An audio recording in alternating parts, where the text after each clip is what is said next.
Okay, the agenda is adopted. The minutes for the December 2nd, 2022 December board meeting were circulated in advance. Are there any corrections or additions to the minutes? Do we have a motion to approve the minutes? Okay, we have a motion. Do we have a second? Second. Okay, we have a motion and a second. All those in favor, please signify by saying aye. Aye. Any opposed, nay? Minutes are approved. Campus Spotlight. At this time, I recognize President Licari, who will introduce today's Campus Spotlight. Thank you, Chairman Jenkins. It's my pleasure to introduce Walt Lord and Jasmine Linares. Army Major General Walt Lord retired in July of 2018, having served our country for 36 years. He currently serves as the military advisor in residence on my senior leadership team, a role that he began not quite 2 years ago. His Army career began in 1982 when he enlisted at 17. Did you give special permission to do that? Mom and Dad had to sign the contract. There he is. He served as an armored cavalryman, and Walt is led at every level in the Army, from platoon level all the way up to coalition headquarters, culminating in command of NATO headquarters in Sarajevo, Bosnia and Herzegovina. He holds a Master's of Arts degree in National Security and Strategic Studies from the U.S. Naval War College, a Master of Strategic Studies degree from the Army War College, and is a National Security Fellow at the Maxwell School of Citizenship and Public Affairs at Syracuse University. Ms. Jasmine Linares is the director of the Newton Military Family Resource Center at Austin Peay State University. And we were lucky to be able to have dinner there last night and meet the staff of the facility. So thank you for opening up your space and introducing yourself and your staff to the board last night. It was a great evening. She served in this role as director since 2013, but she's been at Austin Peay since 2007 and has served our veteran students in a number of roles, including out at the Austin Peay State University Center at Fort Campbell. Ms. Linares began her Army career in February of 1996 when she enlisted, and has served in Fort Jackson, South Carolina, Fort Drum, New York, and Hohenfels, Germany as a human resources specialist. She also served from 2001 through 2019 in the Army Reserves as a human resources sergeant, and she retired from the Army Reserves in November of 2019. Ms. Linares earned her bachelor's degree in business administration from the University of Phoenix, and her second bachelor's in foreign language, and a master's of science degree in management, both from Austin Peay State University. So it is my pleasure to introduce Walt and Jasmine. Thank you, Mr. President. Good morning, trustees. I am retired Major General Walt Lord, and I have the honor of serving as this university's military advisor in residence. I'm joined today, as President Licari noted, by my fellow Army veteran, Jasmine Linares, who serves as the director of our Newton Military Family Resource Center. Together, we have the privilege of sharing with all of you all of the things that we do here at Austin Peay that make us the gold standard in service and support for military affiliated students. We should start by remembering how blessed we are, even beyond our campus, to have an environment that cultivates a strong spirit of support for our military in general, and particularly for our military affiliated students. That population of students includes service members like you see here, active reserve, National Guard, and our ROTC cadets, veterans, as well as military and veteran family members. Historically, those students have made up at least 25% of Austin Peay's total enrollment. Last semester, that percentage rose to at least 26.5%, with 419 service members, 638 military and veteran family members, and 1,419 veterans identified among our student body. We're proud to say that Austin Peay is the home of the largest tribe of military affiliated students in the state of Tennessee, by far. Each of those students is receiving federal or state financial aid as a direct result of his or her military affiliated status. That aid comes from programs like Tennessee Strong, Army ROTC scholarships, the Army's Federal Tuition Assistance Program, the GI Bill, and other VA educational assistance programs. All told, those programs bring an annual average of nearly $16 million in revenue to our university. Our proximity to Fort Campbell and the elite units that are stationed there, and the 31,000 veterans who have decided to make Montgomery County home, have made Clarksville, without question, the most military-friendly town in America.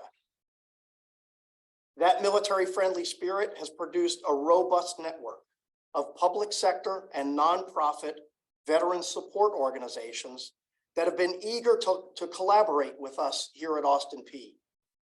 We're blessed to have an equally supportive campus community and an active and engaged military alumni chapter that consistently seeks newer, bigger, and better ways of taking good care of our military affiliated students. I think it might sometimes be taken for granted, but the fact that my role even exists is a very clear signal of how incredibly dedicated Austin Peay is to ensuring that we maintain a laser focus on military and veterans issues and programs. Almost every institution of higher education now has someone on staff who works veteran programs. The vast majority of those folks work in the depths of the college or university organization chart, processing GI Bill claims and maybe advising student veterans. A growing number of schools have started to realize the value of employing retired senior military officers to work for their vice presidents of academic or student affairs, and to provide a wider and more strategic level of advice on military and veteran issues. I don't know of any other school, however, and certainly none in the state of Tennessee, that have gone to the extraordinary lengths that Austin Peay has in ensuring that military affiliated students have an advocate who sits on the senior leadership team and champions their causes directly with the university president. With the help of countless members of the Austin Peay campus community, we're absolutely blessed to have incredible teammates who do the day-to-day work of directly serving and supporting our students. All but one of us work out of the Newton Military Family Resource Center, which Jasmine will talk about in a moment. Our Veterans Education Benefit Director, who processes GI Bill actions, works for and physically with our financial aid office. 5 of us at the Newton Center are Austin Peay employees. Veterans Upward Bound is a U.S. Department of Education grant-funded nonprofit that focuses on helping veterans get enrolled. The Vet Success on Campus is a U.S. Veterans Administration program. 6 of the 7 permanent staff at the Newton Center are veterans, and the 7th is a military family member. Together, we work hard to make the center a one-stop shop, enrolling military affiliated students, ensuring they're receiving their military and veterans financial aid, advising and mentoring them while they're enrolled, and helping them find meaningful employment upon graduation. We also have a terrific group of graduate assistants and VA work study students who've helped us run the center day to day. We typically have 6 to 8 of those students on board, and all but 1 have been veterans, ROTC cadets, or military family members. We provide most of our service and support at 2 locations, at the Newton Center on our main campus and at the Austin Peay Center at Fort Campbell. I could talk about the Newton Center for hours, but I promise that I won't. The full name of this gem of a facility is the William E. and Sadako S. Newton Military Family Resource Center. Opened 2 years ago, it is named in memory of the parents of Ms. Wilma Newton, a 1973 Austin Peay graduate who made a generous donation to renovate the facility. Ms. Newton, along with her late husband, Raymond Barres, previously decided to contribute to the university because of their appreciation for education and their family connection to the military. Ms. Newton's late father, husband, brother, and several uncles all served in the military. Ms. Newton's father, William, met her mother, Sadako, in Japan when he was stationed there as part of the military efforts to reconstruct the country following the end of World War II. At 5,200 square feet, it is Tennessee's largest military and veteran student center by far. The Newton Center serves three main functions. First, as General Lord mentioned, it's a one-stop shop at which we provide support to our military affiliated students from enrollment to graduation and every step along the way. Second, it's a place where our military affiliated students can work on group projects, study, or just relax, knowing that they're among fellow students with shared experiences. Whenever we welcome new student veterans to the center for the first time, we make it a point to tell them this. One of the most significant obstacles to your success on this campus is the feeling of separation. You're out of uniform, off the ship, off the flight line, or separated from your platoon. You're going to feel like you've lost your tribe. You have not lost your tribe. Your tribe still exists. We might look a little different, but we're still here. And the center is where you're going to find us whenever you need us. Third, and frankly, I don't think this was ever a stated function for the center, but it has developed spontaneously and it has been magical to watch. The Newton Center has become a hub for campus and community partners who have come to realize it is a fantastic place at which to provide support and services to our military affiliated students. We'll share some examples in a moment. Here are some additional photos of the center, which I hope you enjoyed either last night's dinner or on your previous visits. It is difficult to understand simply by viewing photos, but it's a very special feel as professed by students and visitors. Over the summer, we saw a steady flow of new student veterans who were visiting the center for the first time. After looking around and learning all the services we provide, more than a handful remarked, "This feels just like a USO." Coming from veterans, that is the highest compliment we could possibly receive. We also provide instruction and services at our Austin Peay Center at Fort Campbell. Austin Peay was the first university in the United States to build its own facility on an active duty military installation. That center includes classrooms, a computer lab, conference space, and office space for the faculty who teach there. In order to accommodate training and deployment schedules for our military students, Dr. Chris Nakutis, the center's executive director, has masterfully tailored classes, in some cases enabling students to complete courses in just 4 weeks. The Austin Peay Center at Fort Campbell is also the home of our Institute for National Security and Military Studies, the first of its kind in the southeastern United States. We've hired a director, 2 faculty members, and a rock star administrative assistant, and we're in the process of hiring a 3rd faculty member. We've hosted the first 2 speakers in our speaker series, and each provided a full day of timely and insightful talks to groups of students, faculty, and community members. Our 3rd speaker will be joining us on Monday, and our 4th will visit on April 17th to conclude our speaker series for the academic year. Now that we've talked about people and places, we'll share some of what we've been up to when it comes to programs, initiatives, and partnerships. As of this academic year, Austin Peay is the only Tennessee university to offer in-state tuition rates to all of the nation's military affiliated students. Yes, service members, veterans, and their eligible family members, regardless of where they are or where they're from, will pay in-state rates. The Tennessee and Kentucky National Guards and the education centers at Fort Drum, New York, Fort Hood, Texas, Fort Knox, Kentucky, Fort Benning, Georgia, Fort Gordon, Georgia, Fort Bragg, North Carolina, Joint Base San Antonio, Texas, and Joint Base Andrews in the National Capital Region are promoting that initiative for us. As we've noted, student veterans sometimes find it challenging to adapt to a campus environment. To ensure that those students have the widest possible support network, we've established the Green Zone Training Program. Named for the Green Zone in Baghdad, Iraq, a place of relative safety and security in the middle of a combat zone, a safe zone.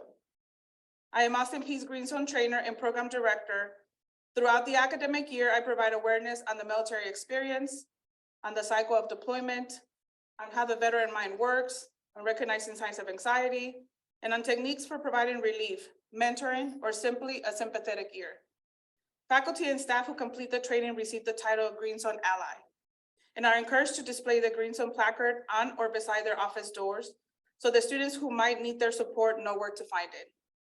Since the program's creation, I have trained more than 500 allies who now display the Green Zone placard throughout our campus. During the first weekend in November, we corrected a long-standing oversight with the establishment of our Austin Peay Governor's Military Hall of Fame. That Friday evening, we inducted the inaugural class of 13 members. And on Saturday afternoon, we unveiled the Hall of Fame display at the Newton Center. One of the things that has been most personally rewarding for us has been the freedom and discretion that President Licari has allowed us to partner with Fort Campbell units and agencies, federal, state, county, and local government agencies, and local nonprofits that focus on supporting service members, veterans, and military family members. Those community partners provide a wide array of services, support, and opportunities for our military affiliated students. From professional development opportunities to veterans benefits counseling, to mental health support, to assistance in feeding themselves and their families. In return, we remain ever vigilant for opportunities to return the favor through the use of our facilities, providing student volunteers, and sharing resources with veterans in the community. Earlier, we mentioned that some of our partners have found that the Newton Center is a great place from which to provide support and services.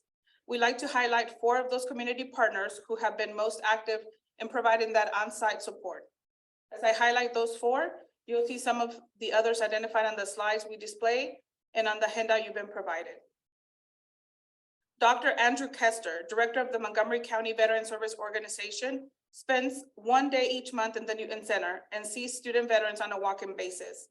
Over the course of the past 18 months, he has provided on-the-spot fixes for many students who have experienced challenges in receiving their VA benefits.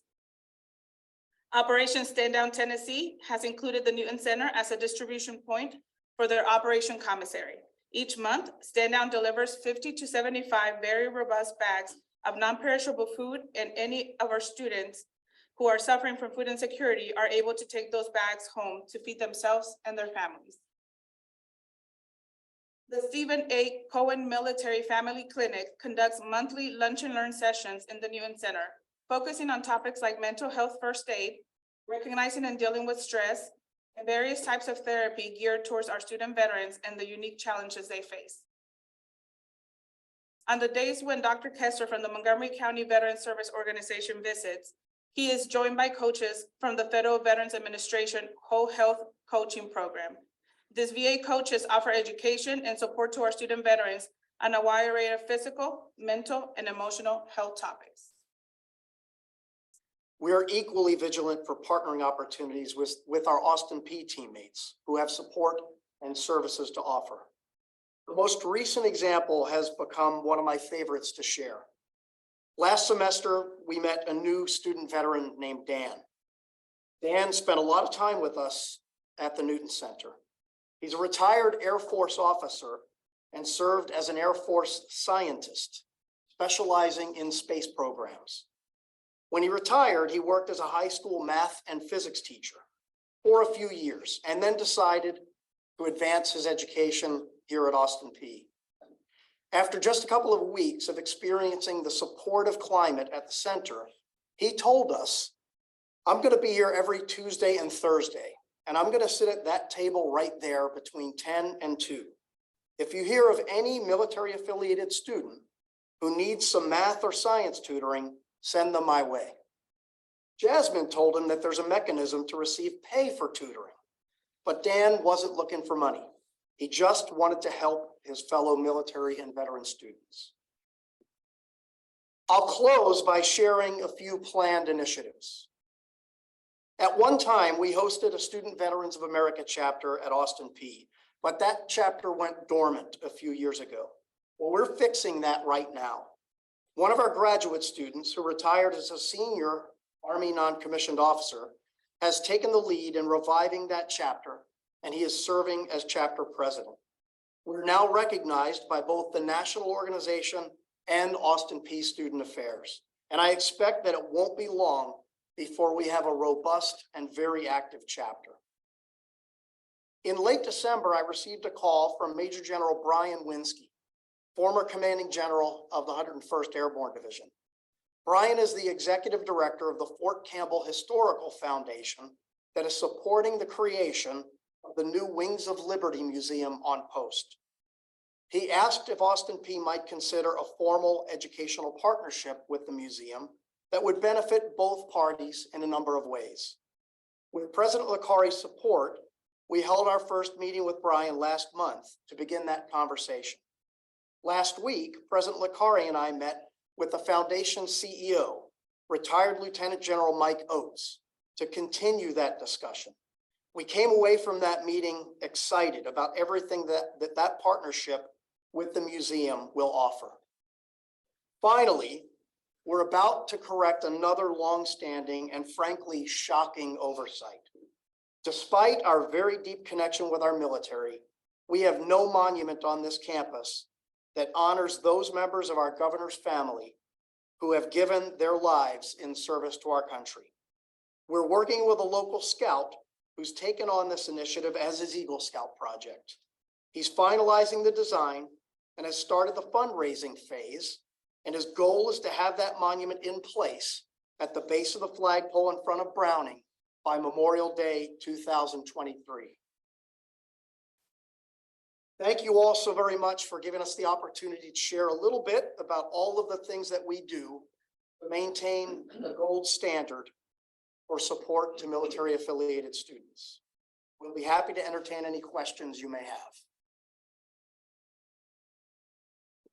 What a great report.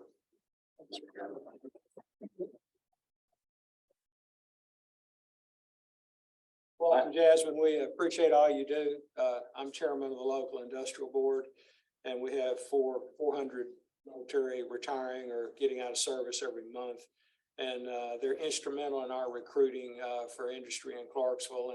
And what Austin Peay does to attract the military to this is a place that they can get education through the GI Bill. It's an incredible attraction to Clarksville, and it's very, very beneficial to our business community. And I would like to thank you all for your efforts. If I'm a student with a veteran background, candidate for some of the support that you offer, a lot of the support that you offer, how do I know about the Newton Center and what it has to offer? How is that communicated to any given student? So we communicate with them from the moment they're accepted into the university. We get weekly reports. As they identify as military, we get a regular welcome report, and then we get one that is specific to the military. And then we communicate from then and on. We have bi-weekly newsletters. We have social media. We cover all the Facebooks, Instagram, Twitter, and we obviously word of mouth. You know, that's one of our biggest outreach.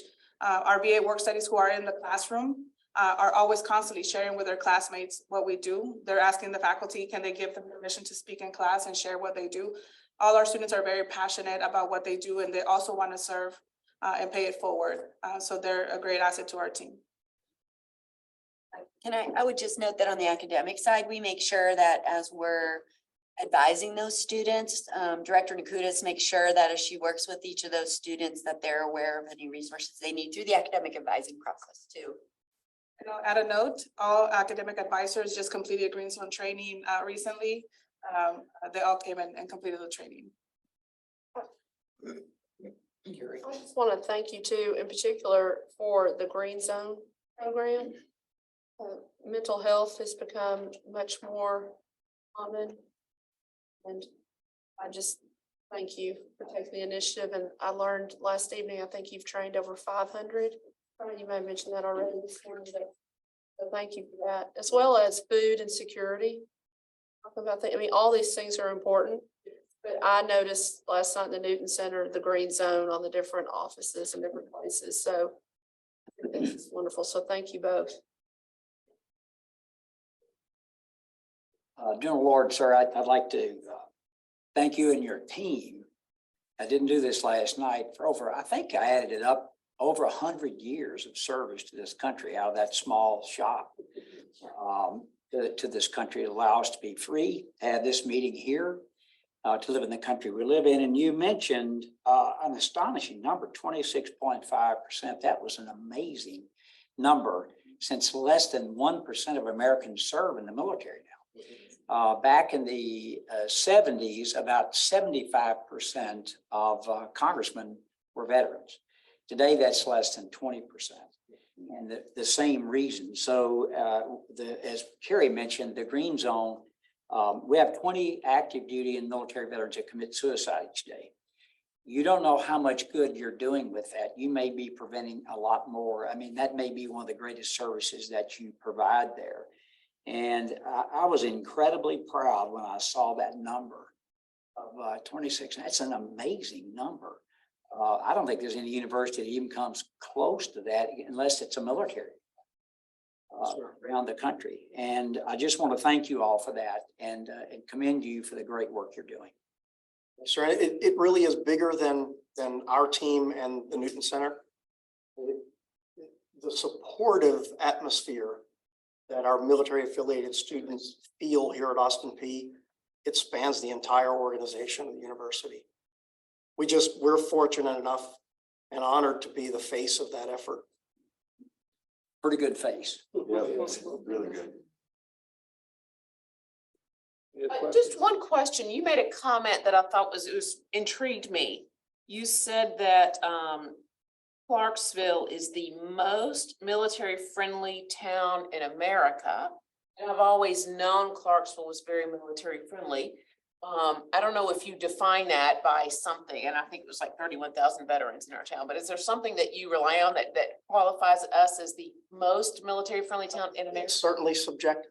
Okay, very good. But I will tell you, it's based on that number, the fact that so many veterans who've never lived here before or who have served here at Fort Campbell decide to stay. And then you get a handful like me, 36 years, I've never served at Fort Campbell. I never set eyes on Clarksville until 4 years ago when we stumbled upon this town and fell in love with it because of the military-friendly nature. I will tell you that many of my retired senior friends and currently serving senior officer friends at Fort Campbell, they'll tell you that they fight to get back here.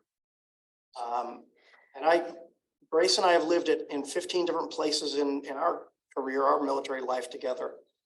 And I will tell you that, and this is going to sound a little bit strange, the relationship between a base, post, or town, depending on the service, and or base, and the adjoining town, you know, the Clarksville to Fort Campbell, the Killeen to Fort Hood, that relationship typically varies between open hostility and acceptance because they're there and we're just going to tolerate them because they're there.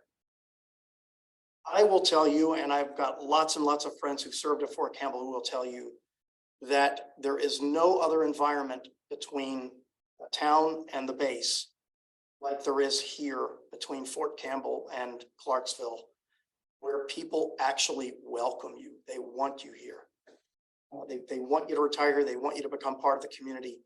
While you serve here, they want your kids in the local youth organizations. They want the spouses to get involved in local organizations, not to stay behind the gate and be in their own little secular town. So it is a bit subjective to say most military friendly in America, but it's based on lots and lots of. Yeah, say it one more time because I'm like. There are 330 million people live in this country and 18 million veterans. And that number is actually going down because the older veterans are passing on. And yet Clarksville has 31,000 in a town of 165,000 people. That's an astonishing number. That's a huge percentage compared to the rest of the country. Any other questions? Thank you, Walt and Jasmine. Let's get them.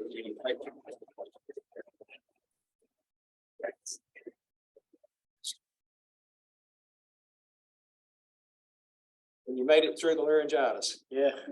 All right. Sir. The bronchitis and everything.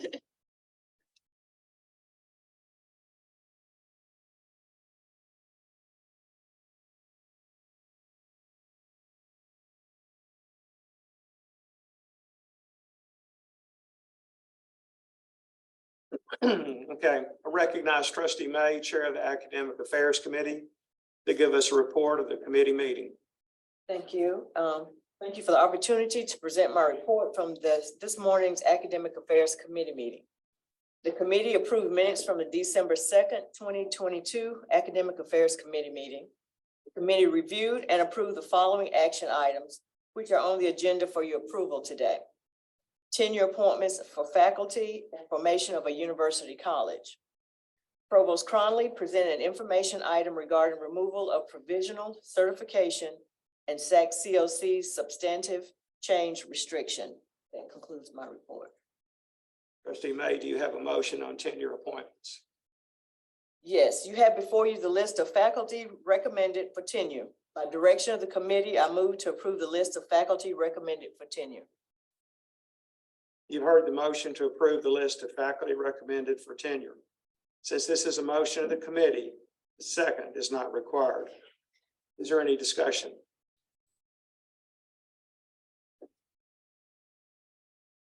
Okay, we'll call a vote. All those in favor, please signify by saying aye. Aye. All opposed, nay. Motion carries.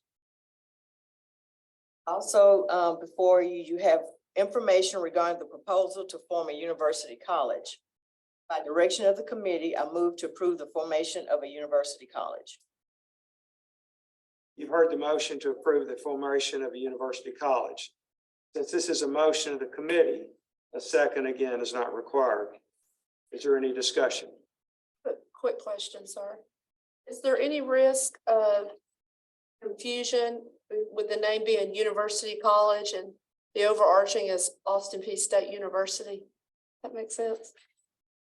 So if I may add, I'm happy to try to answer that question. So we don't think so. So we looked, in formation of the university college, we obviously looked to the academy and other examples.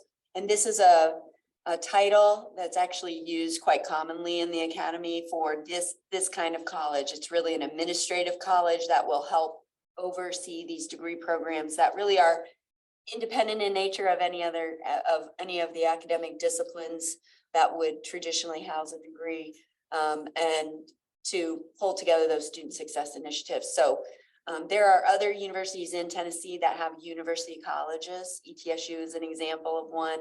And so we followed that model upon our building and organizing this. Thank you. Thank you. Any further discussion? Okay, hearing none. All those in favor, please signify by saying aye. Aye. All opposed? The motion carries. Next, we have the audit committee report. I recognize trustee Miller, chair of the audit committee, to give us a report of the committee meeting. Thank you for the opportunity to present my report from today's audit committee meeting. The committee approved the minutes from the December 2nd, 2022 audit committee meeting. The committee also reviewed and approved the fiscal year 2023 revised audit plan. The committee heard presentations on the following information items. A review of the Comptroller's Office Financial and Compliance Audit Report for fiscal year 2022. B, review of the internal audit reports issued between November 5th, 2022 and February 17th, 2023, with a list of outstanding audit recommendation. D, results of internal audit client satisfaction survey for calendar year 2022. And E, composition of quality assurance review team members. That concludes my report for the audit committee meeting. Thank you, trustee Miller. Next, we have the Business and Finance Committee report. I recognize trustee Kanata, chair of the Business and Finance Committee, to give us a report of the committee meeting. Thank you. The committee met and approved minutes from the December 2nd, 22 committee meeting. The committee considered and approved 4 action items that need consideration of the board. The four include the Harville Food Venue renovation budget increase, parking rates for community members, non-mandatory fees for the 2023-2024 academic year, and housing rates for the 2023-2024 academic year. Vice President Rupervar also provided informational updates on the following two items: the governor's budget recommendations and the fiscal year 2021-2022 financial report. Thank you. Trustee Canada, do you have a motion for action on the Harville Food Venue renovation budget? Yes. Have before you information about the Harville Food Venue renovation budget increase. By direction of the committee, I move to approve the Harville Food Venue renovation budget increase. Since this is a motion of the committee, a second is not required. Is there any discussion? Hearing none, all in favor say aye. Aye. All opposed. The motion carries. Excuse me. Okay, next we have consideration of parking rates for community members. Trustee Canada, do you have a motion for the action on the parking rates for community members? Yes, I do. You have before you information about parking rates for community members. By direction of the committee, I move to grant the university authority to establish parking rates for community members. Since this is a motion of the committee, a second is not required. Is there any discussion? Secretary, please, excuse me. I just have one question, a point of information. Have those selected parking lots, are those identified? Are they probably on the? They're in the process of being identified, but so far the ones that have been identified for community parking are the ones predominantly south of College Street. You know, so along College Street, Jenkins Building, the truck center, things like the ARD, and then further to the south behind the truck center, all the way to lot 30, which is, you know, our furthest southernmost parking lot. So that's the general vicinity. Thank you. Trustee Miller. How are you going to govern this and run this? Are they going to be automated, or we have students standing there taking tickets? That is in the process of being determined. We're working on that. Yeah, and then secondly, I'm sure we do everything legally sound that, you know, this is state property that we're now going to charge back to residents to use said property for things that are outside of the university.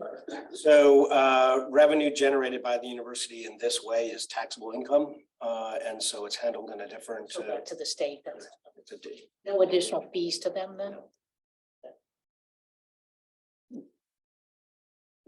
Any further questions? Okay, Secretary, please call the roll. Trustee Atkins. Yes. Trustee Berg. Yes. Trustee Canada. Yes. Trustee Jenkins. Yes. Trustee May. Yes. Trustee Miller. Yes. Trustee O'Malley. Yes. Trustee McGinnis. Yes. Trustee Rowe. Yes. The motion carries. Next, we have consideration of non-mandatory fees for the 23-24 academic year. Trustee Canada, do you have a motion for the action on the non-mandatory fees for 23-24 academic year? Yes, you have before you information on non-mandatory fees for the 2023-2024 academic year. By direction of the committee, I move to approve the non-mandatory fees for the 2023-2024 academic year. Since this is a motion of the committee, a second is not required. Is there any discussion? Secretary, please call the roll. Trustee Atkins. Yes. Trustee Berg. Trustee Canada. Yes. Trustee Jenkins. Yes. Trustee May. Yes. Trustee Miller. Trustee Yes. O'Malley. Sorry. Yes. Trustee McGinnis. Yes. Trustee Rowe. Yes. All yeses. The motion carries. Next, we have consideration of housing rates for the 23-24 academic year. Trustee Canada, do you have a motion for the action on the housing rates for the 23-24 academic year? Yes, you have before you information on housing rates for the 2023-2024 academic year. By direction of the committee, I move to approve the housing rates for the 2023-2024. Again, since this is a motion of the committee, there's no second required. Is there any discussion? I know that I was not on the committee that forwarded this to the board, but I think as a student, I have some insight that I would like to share with everyone about this, because I have lived on campus my 4 years that I've been in Austin P. So I think I have a different perspective than the rest of you all. I understand the desire, the immediate instinct to keep the housing rate in place of lower occupancy that we've had post-COVID. But I think that the information given to us in regards to the competitors' rates, for example, the University Landing, UL, and Main 608, in regards to what we offer is not, I don't think it's represented correctly in the information that we were provided. And what I mean by that is Austin P has been advertised as having lower rates than our competitors, which in theory like makes this desirable. But for example, living in the University Landing for a four-person apartment is $575 a month. And Hand Village, which is the most comparable living place, which has 4 bedrooms as well, is $794 a month. And you know, I see on here that it's advertised that Austin P, all the amenities that are included are the utilities and the internet and the laundry and trash and furnishings and all that.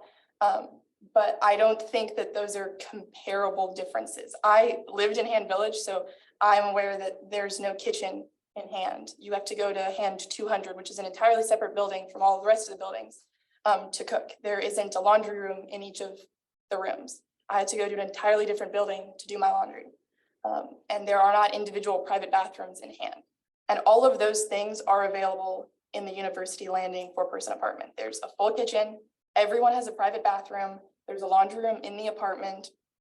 And those additional amenities, I think, make it much more desirable for an incoming student to live over there, especially in addition to considering that there's that $200 price difference.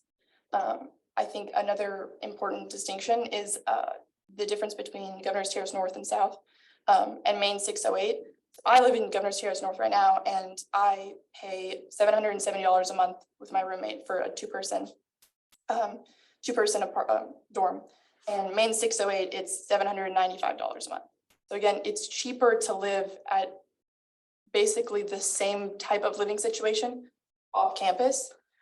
And I realize for some of those off-campus living options, things like parking are not included, but I think that those price differences are so negligible that we're not really offering anything more than what our competitors are beyond living on campus, which I understand as someone who's lived on campus. I understand the benefit of it, and I wouldn't want to live off campus, but I think that us increasing the prices does not, even if they're allegedly better than our competitors, doesn't make us look more appealing for students looking for housing.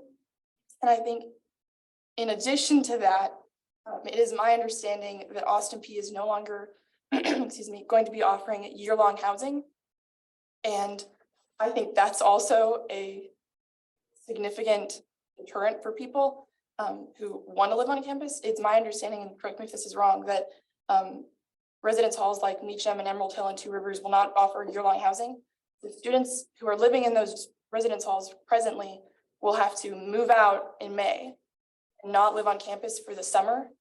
They will be offered housing in Governor's Terrace North in lieu of living in those on the outskirts apartments, and they will be able to move back into those present dorms that they live in Meacham and Two Rivers in August once classes start. But for the first part of August, they will not have a living situation because we don't offer that.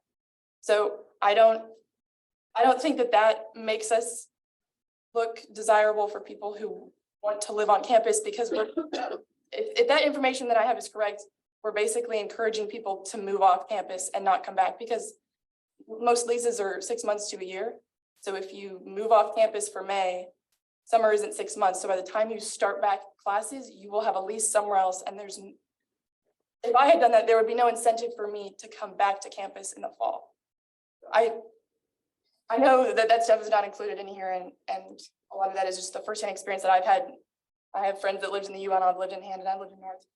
But I just thought that it would be beneficial that you guys would be made aware of that. What would you do to fix it? With which part? Part, like, I think you make a great point about having to move off campus and then move back and know where to, what would you recommend, and can the school accommodate?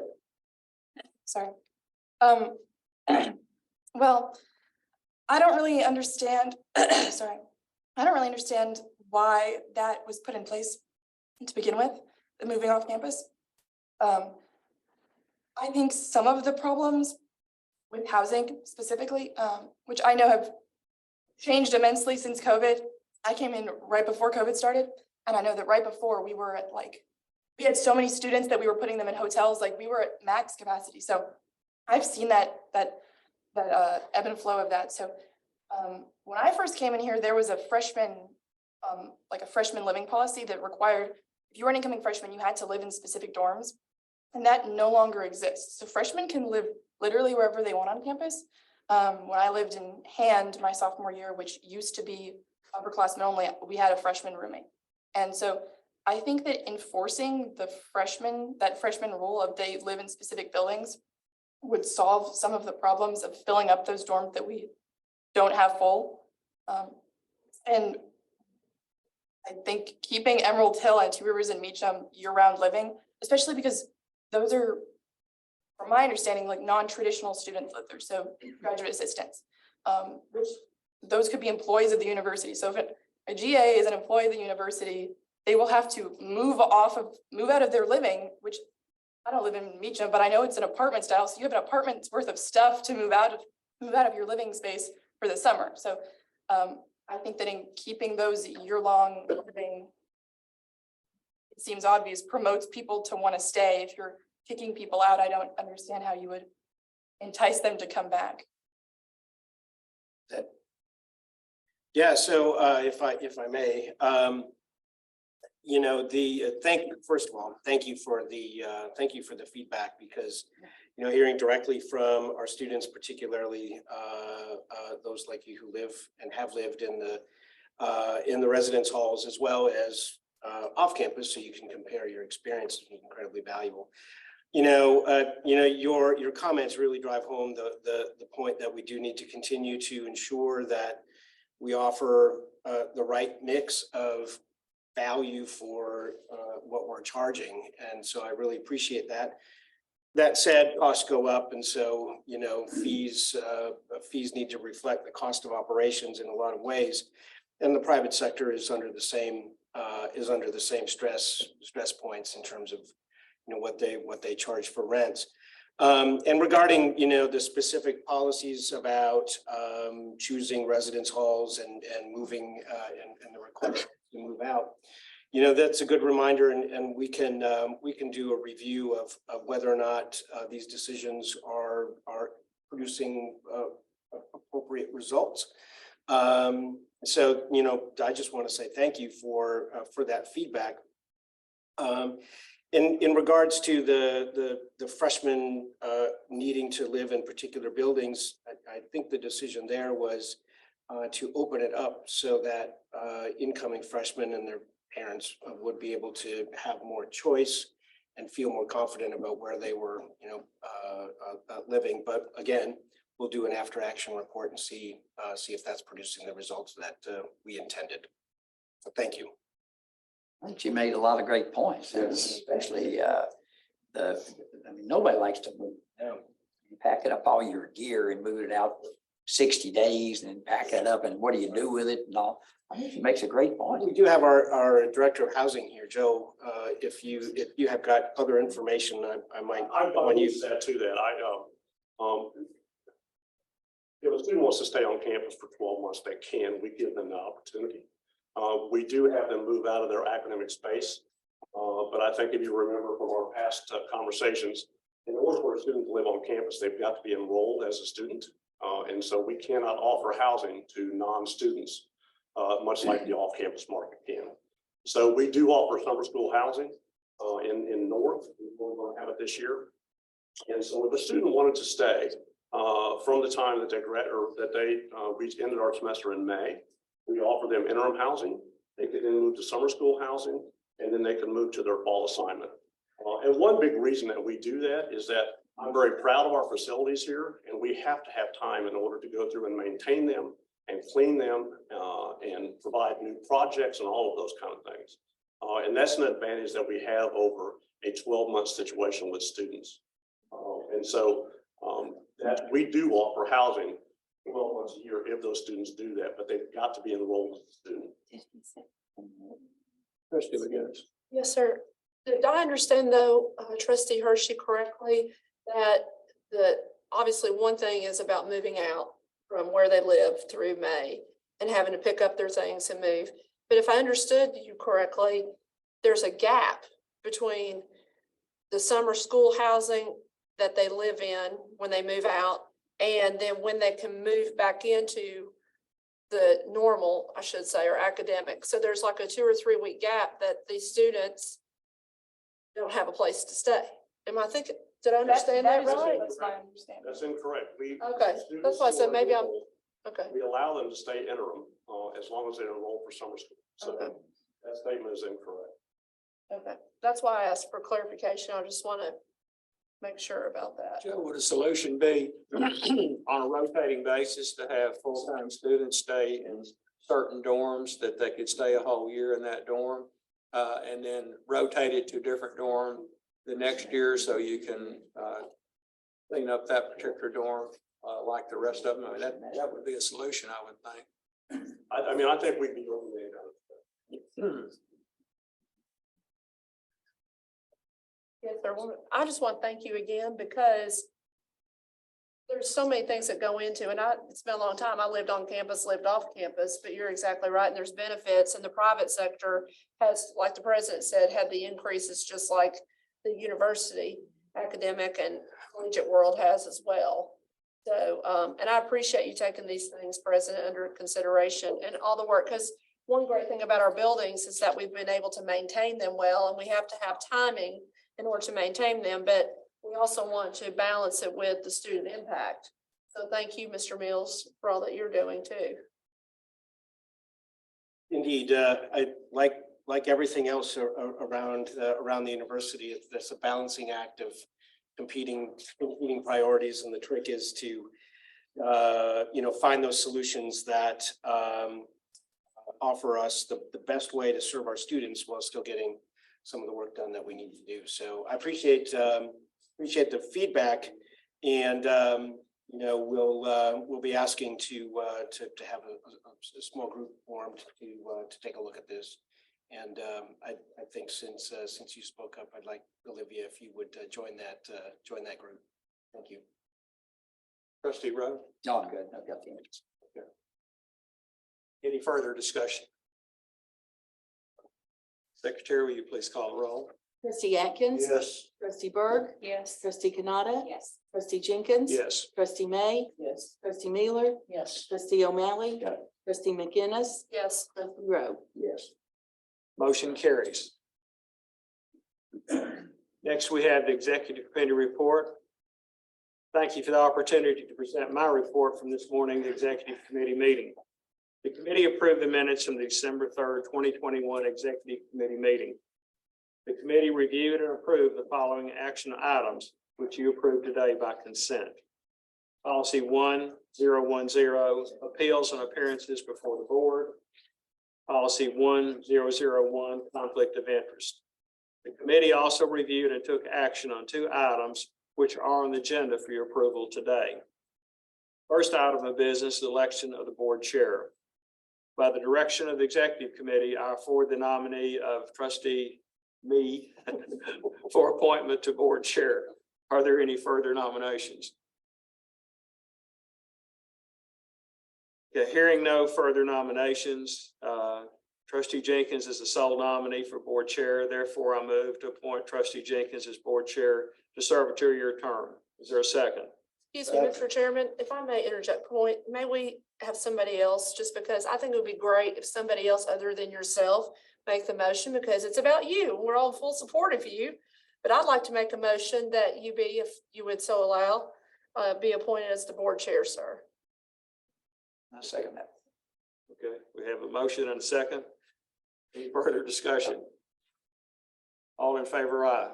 Aye. All opposed? Okay, guys, you're stuck with me for 2 years. Okay. See, the next item of business is election of the board vice chair. By direction of the executive committee, I forward the nomination of trustee O'Malley for appointment to board vice chair. Are there any further nominations for vice chair? Hearing no further nominations, trustee O'Malley is the sole nominee for appointment to vice chair. Therefore, I move to appoint trustee O'Malley as board vice chair for a 2-year term. Is there a second? Second. Discussion. All those in favor of trustee O'Malley for appointment to vice chair, please signify by saying aye. Aye. All opposed? Okay, trustee O'Malley, you will be vice chair for 2 years. Thank you.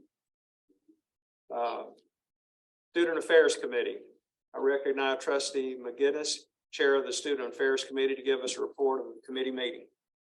Thank you, Mr. Chairman, for the opportunity to present my report from this morning's Student Affairs Committee meeting. The committee met and approved the minutes from the December 2nd, 2022 committee meeting.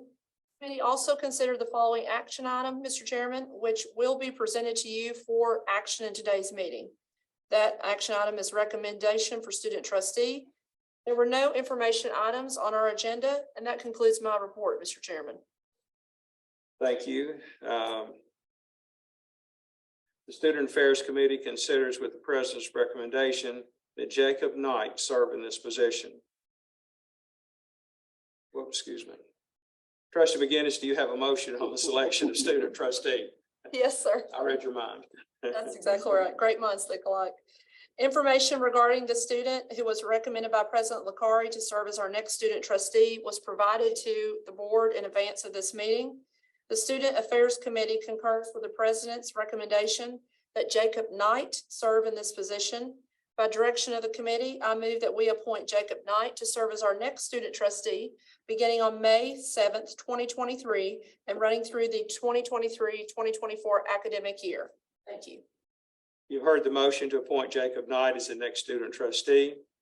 Since this is a motion of the committee, a second's not required. Is there any discussion?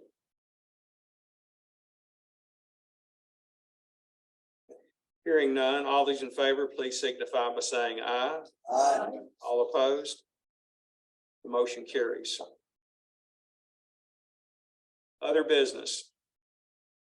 The final action item is the calendar of meeting dates for 2024. As a reminder, the Focus Act requires the board to have 4 regularly scheduled meetings per year. The following dates are presented: Friday, March 22nd, 2024, Friday, June 7th, 2024, Friday, September 20th, 2024, and Friday, December 6th, 2024. I move that we accept the proposed meeting calendar for 2024. Is there a second? Second. Discussion. All those in favor of accepting the proposed meeting calendar for 2024, please signify by saying aye. Aye. All opposed? The motion carries. At this time, I recognize President Licari to give his report and to also report on any interim items. Thank you, Chair Jenkins. We heard earlier from Vice President Ruperbar about the state budget development. Just very, very pleased and thankful that the additional funding for our health professions building, as well as the last round of funding for the Institute for National Security and Military Studies, were both in the governor's budget proposal. So very grateful for his support and for the support of the state legislature as we finish up those projects, launching those projects. In other news from the State House, I would like to congratulate Trustees O'Malley and Kanata on their reappointments. So congratulations. Next week, I will be joined by a number of other administrators as well as some students on a admissions roadshow. We will be visiting Huntsville, Alabama, and Memphis, Jackson, and Nashville, Tennessee over the next week or so. The events are focused on admitted students to help them learn more about the university, answer their questions, and to get them to commit to registering at Austin Peay in the fall. Additionally, but beyond those events in those four different cities, we'll be visiting at least 10 high schools in the areas as well as Jackson State Community College in order to open up additional partnerships and pipelines of new students. So very, very excited about this. This is new for Austin Peay. We've not done this before. So the efforts here are both in terms of yielding greater numbers of applicants and admitted students, as well as developing pipelines of high school and community college students. Just a quick update on the Vice President for Student Affairs search. That timeline is aggressive and should have us with a selection in time for a summer start. So I would like to thank Vice President and Athletics Director Gerald Harrison for chairing the search committee. Gerald's a very busy man these days. Regarding our academic hires, we have a new dean for the College of Behavioral Health Sciences identified. DeLynn Williams from the University of North Georgia will be joining us sometime this summer, hopefully in time for an introduction to the board, but you'll get to meet her eventually. And I just want to say thank you to Marcy Maurer, who's been the interim dean of that college. A little bit of good news as well. Our Purpose First Scholars Program is designed to support first-generation college students here at Austin Peay. That program has won a national award that recognizes universities that are transforming higher education. So I'm very, very proud of the work that our advisors are doing in this space. That program is funded by a grant that we've recently gotten, $2.5 million grant. So this program with this funding allows us to provide a living learning community for first generation and Pell eligible students, along with enhanced orientations to college, some career advice, as well as ongoing college readiness programming. And so very proud of that program to win that award. It reflects the good work that we're doing to support students that are in a position where they're probably going to struggle without some additional help. In athletics, I just want to congratulate our women's track and field team. Took fourth place overall at the ASUN Indoor Championships, but we won 5 individual championships. The long jump with Amani Sharif, pole vault with Carlin Schouten, the 4x4 relay, the 200 meters with Kenesha Phillips, and the 400 meters with Kenesha Phillips as well.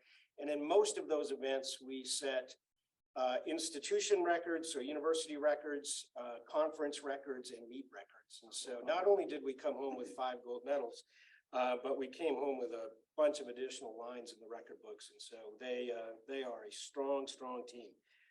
And then, of course, very excited about our new basketball coach. Well, new to Austin Peay in this role, but not new to Austin Peay. And so very, very excited to welcome Corey Gibson to our men's basketball program. And if I have this right, Gerald, he'll be on campus full blast on Monday, right?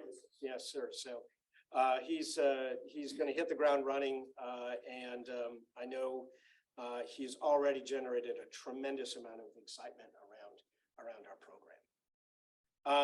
Congratulations to trustees Jenkins and O'Malley. Thank you for your continued service and leadership for the Board of Trustees. I've enjoyed working with you in your capacity, and I'm looking forward to continuing to do that. I just want to give a shout out to our trustee Olivia Hershey as well. Thank you for your thoughtful service. Your comments here earlier in the meeting are indicative of the care and thoughtfulness that you have for your fellow students. And so that is greatly appreciated by me And I know, and I'll speak for your board colleagues that they deeply appreciate that as well. It's been a pleasure to work with you. It certainly was fun to have you in class this past fall.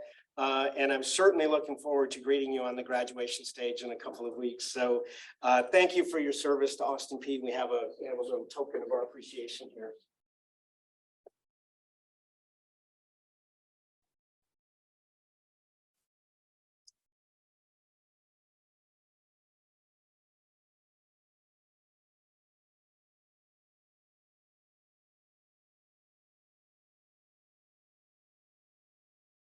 And I would like to, I know he's not here, but I would like to congratulate Jacob Knight as our incoming student trustee.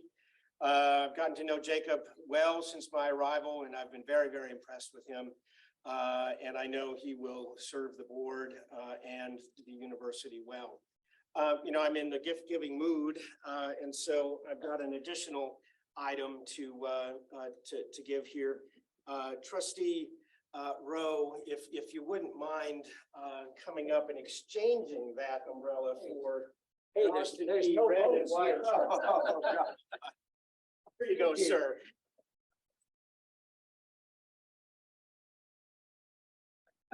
Didn't lose this in the first week. There we go. Finally, your packet includes a list of contracts and agreements that have been executed, as well as State Building Commission actions that have occurred since the last board meeting. And so you can review those as well. Thank you. And this concludes my remarks. Thank you, President LaCarre. Trustee Rowe, I might say, if you lose an Austin Peay umbrella, it won't be returned, but that East Tennessee, they'll give it back to you in a heartbeat. I'm going to give it to you. So as a reminder, our next regularly scheduled meeting will take place June 9th. I move that the meeting adjourn. Do I have a second? Second. All in favor? Aye. The ayes have it. The meeting is adjourned. Thank you for your attendance.